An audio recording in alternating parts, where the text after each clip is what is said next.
Jeg hedder Natasha, og i dag der har jeg selvfølgelig trukket et englekort, som jeg altid plejer, og dagens englekort, det er min kærlighedskort. Det er de romantiske engle.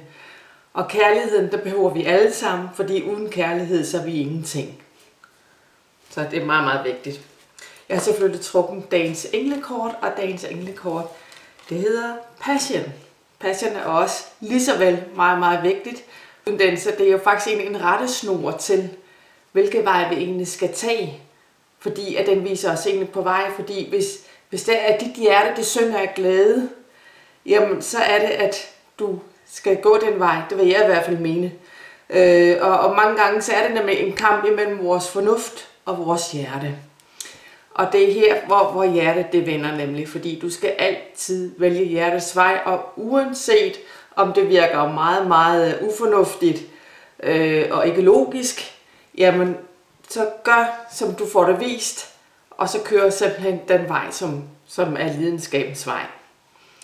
Fordi nu får du lov til at opleve, at dit hjerte det virkelig kan få lov til at synge af glæde. Og det er mere vigtigt nu, end det nogensinde har været. Så det er nu, at du skal finde ud af, hvad er det for nogle interesser, hvad er det for nogle hobbyer, hvad er det for et arbejde, hvad er det for en kærlighedspartner, at du egentlig søger.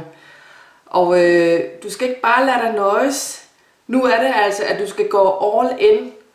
Og det er all in enten med dit arbejde og sådan noget. Og hvis du ikke kan det, jamen så vil jeg dog anbefale dig, om du godt kan finde et nyt arbejde. Jeg vil ikke lige sige måske lige med en ny partner, men altså prøv at overveje for og imod, lave en liste. Positiv, negativ. Og så prøv at finde ud af, om det er både med partner, det er med arbejde, det er med job, det er med din fremtid, som vi var inde på i går. Meget, meget vigtigt. Men du skal sørge for at finde alt det, som det giver dig lykke. Fordi nu skal du altså være lykkelig. Eller det skal vi begge to. Vi skal sørge for at leve et lykkeligt liv. Og det er faktisk, hvad jeg kalder ens drømmeliv. Meget, meget vigtigt. Og om så det er netop det, om det er bare en hobby, eller om det er et arbejde, eller om det er kærligheden til dig selv. Kærligheden til dig selv er meget, meget vigtig. Uden kærligheden til dig selv, så er det næsten ganske umuligt at finde en partner, og bare en partner, som er rigtig, rigtig dejlig til dig. Så det er jo egentlig anbefalet, at det er faktisk, at du begynder at lave nogle øvelser, hvor du egentlig vækker kærligheden til dig selv. Fordi at uden det, jamen, du kommer altså ikke særlig langt. Det er en vigtig vigtig proces af ens liv, og lære at elske sig selv. Jeg ved godt, man godt kan kritisere sig selv. Altså, ingen er perfekt, det er heller ikke jeg.